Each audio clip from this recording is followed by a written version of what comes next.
Hey guys, me Bella.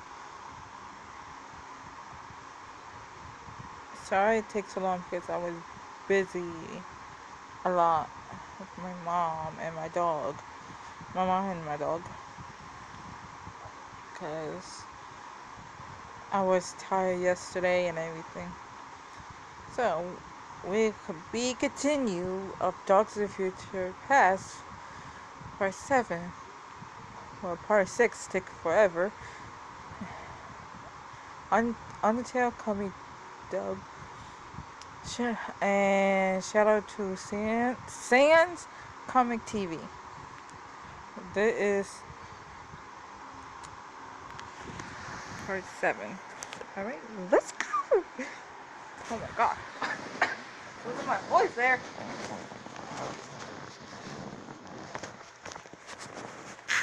Okay, let's go. Sorry, this is my charger. Oh snap.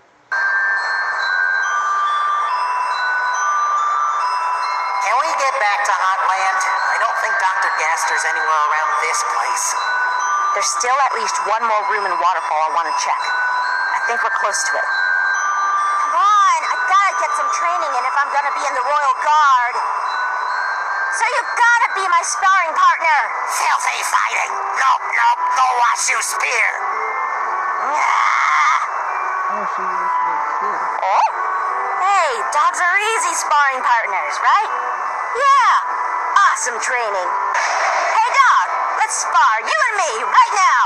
Oh, right now I am actually a godlike monster human flower hybrid from the future on a secret mission to save a scientist from being lost in time and space. Let's not fight. I don't want to hurt you.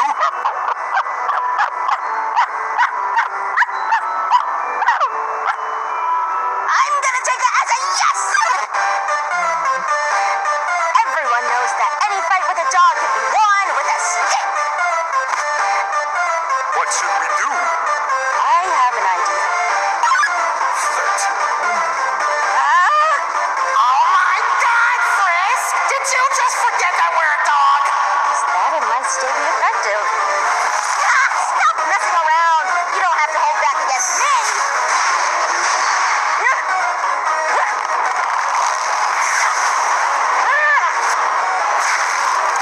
Okay, so you're pretty tough. But just a dog.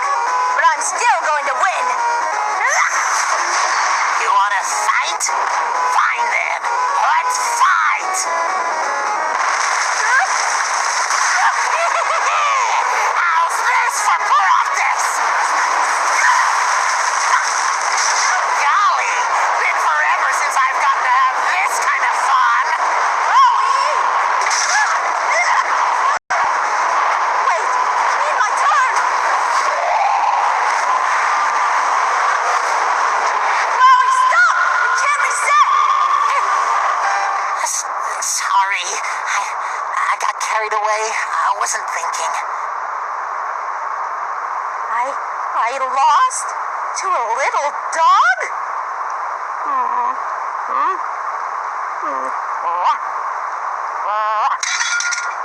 All that power, but you're still showing me mercy? I get it now. You've shown me what I have to do. Sometimes the enemy won't wait their turn. Sometimes they won't be what you expect. If I'm gonna be strong enough, I have to be prepared for anything, even mercy when it's least expected. Thanks, dog. I might have lost for now, but next time we meet, I'll be up to the challenge. Dirty cheaters. Undyne made her way to the kitchen table where she dropped off a tote bag full of papers from Toriel. When the former queen had requested her help at the school, somehow she hadn't imagined that helping grade quizzes was part of that. Jeez, how boring. She just wasn't cut out for this kind of paperwork, even if it was for kids. But Toriel did need the help now, so she'd just have to put up with it. A quick glance outside the window told her where Toriel was at the moment, out in the backyard talking to Asgore. The king had practically set up a second home in Toriel's backyard. He was over so often, non-stop doting on that empty flower. Apparently, giving Asgore some kind of project to do that involved helping something live had done wonders for him, even if he was just as devastated about Frisk and Flowey as everyone else. At least it seemed to be paying off. Flowey's body hadn't wilted yet. If anything, it seemed to be growing bigger and brighter than ever with Asgore putting all his efforts into its health. He'd moved it to a much larger pot with better soil and everything. But there was someone else's well-being that Undyne was more concerned about right now. She wound through the kitchen to the laundry and storage hall, with the door that led to the now barricaded garage. And sitting in front of the door was Alphys, wearing a days-old shirt surrounded by barely touched cans of soda and TV dinners, plus a comforter and pillow without the case. She stared blankly at a small tablet computer in her claws, which was currently blaring something in Japanese, almost loud enough to drown out the sounds of snarling and howling in the garage. Undyne swallowed. This was the worst she'd seen her girlfriend in a long time, and she just didn't know if she was going to get better soon. She knelt down to Alphys's face level. Hey, Alphys. Heading home here. You want to come with tonight? Alphys gave a non-committal shrug, not looking up from the tablet. What are you watching, anyway? Mew Mew, Kissy Cutie, too. Alphys mumbled. Undyne's eye widened, and she looked about ready to knock the tablet out of Alphys's claws as if it were a bomb. She sputtered a bit before nearly yelling. Why would you subject yourself to that? That anime's total trash. You said so yourself. Because I deserve trash anime, Alphys replied. And this was what Undyne was afraid of. She sat herself down next to Alphys and slapped a hand down over the tablet screen, forcing Alphys to look up at her. Alphys, listen! You have to stop beating yourself up about this. It's not your fault. How is it not, Undyne?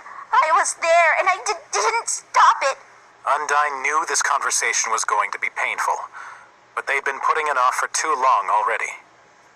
It wasn't your idea. Come on, you know how Frisk is. Once they set their mind on something, they do it no matter how dangerous. And you couldn't have known it'd turn out this way. I know, but they're still just a kid, and I'm the adult. I should have just told them no. You told us you were just trying to help, and that's the problem. Alphys almost shouted back, hugging the tablet back to her chest. I should have known that whenever I try to help people, I just screw it up for everyone. Undyne remained silent for a moment, and Alphys just took the silence to continue, choking up a bit on her words. Toriel won't even talk to me. Indogeny is a mess, and now they can't even see their families. Everything I try to do to help, I just mess up. She hiccuped a little on the last thought. Sometimes I wonder why you're sticking around at all. Undyne drew in closer, desperate to get Alphys to understand just what she was seeing. Alphys, that's not true. You're the one who got Mettaton to where he is now. Helped him realize his dream. You guided Frisk through Hotland and the core when everyone else was trying to stop them. You wouldn't even have gotten your old job as royal scientist if you weren't so good at building things in the first place. And you succeeded at the toughest things of all, owning up to all that went wrong. And I know I wouldn't have been able to get through half of the battles I went through without thinking of you.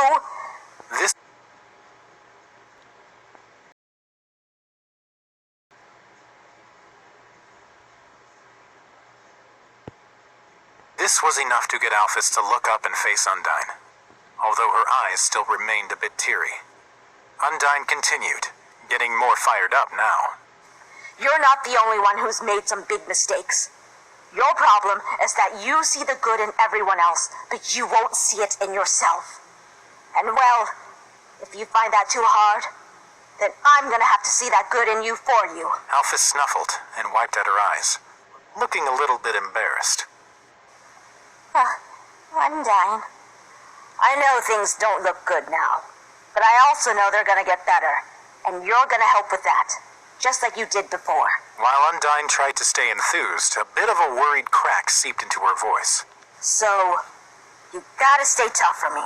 all right? Alphys managed to pull a very small smile. The first time she'd done so in a while. She didn't lift herself off the floor, though.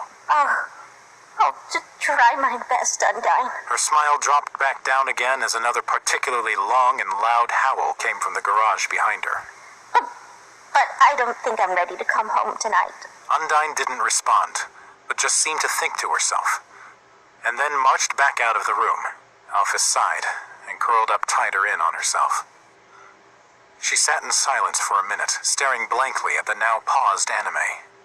A sudden loud thump right beside her startled her out of silence, making her jump. She adjusted her glasses and saw that Undyne had dropped a big stack of student quizzes next to her. She looked up to see Undyne standing over her, certain as ever. Okay, then here's the deal. I'm gonna get into that kitchen and make you the best damn dinner you've had all month. Then I'm gonna sit down right here and grade these stupid and boring quizzes. But what I need you to do is find us some anime that isn't trash for us both to have on. If you can't leave, then I'll just stay here and we'll have a sleepover in the laundry room, like the weird adults we are. Sound good? After a moment of wide-eyed staring, Alphys nodded. It honestly did sound pretty good. Yeah, that sounds great, Undyne. Undyne shot her huge, sharp-toothed grin and headed back out into the kitchen. It was impossible to miss her continued boisterous yelling down the hall. Papyrus, go let Sans have his turn on watch duty and get out here to help me cook. We're making lasagna. There really wasn't much else Alphys could do but smile at that. She still didn't feel like she was in a good place yet, but still, she was better.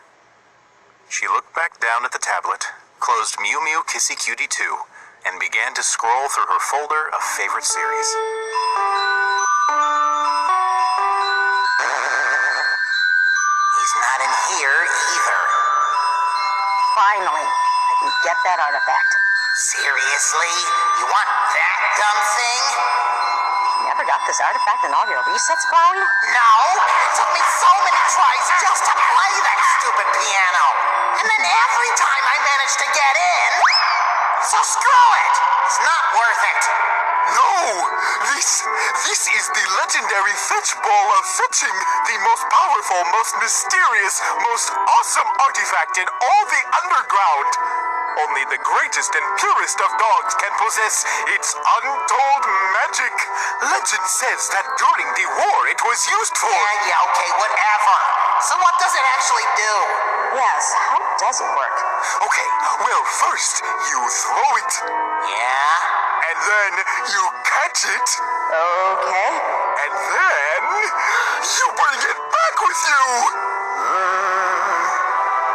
Okay, that's nice. Let's go.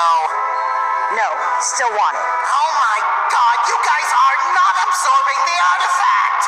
Well, I'm the monster ambassador here, so I say we have a democratic vote. All those in favor of absorbing the artifact, say woof.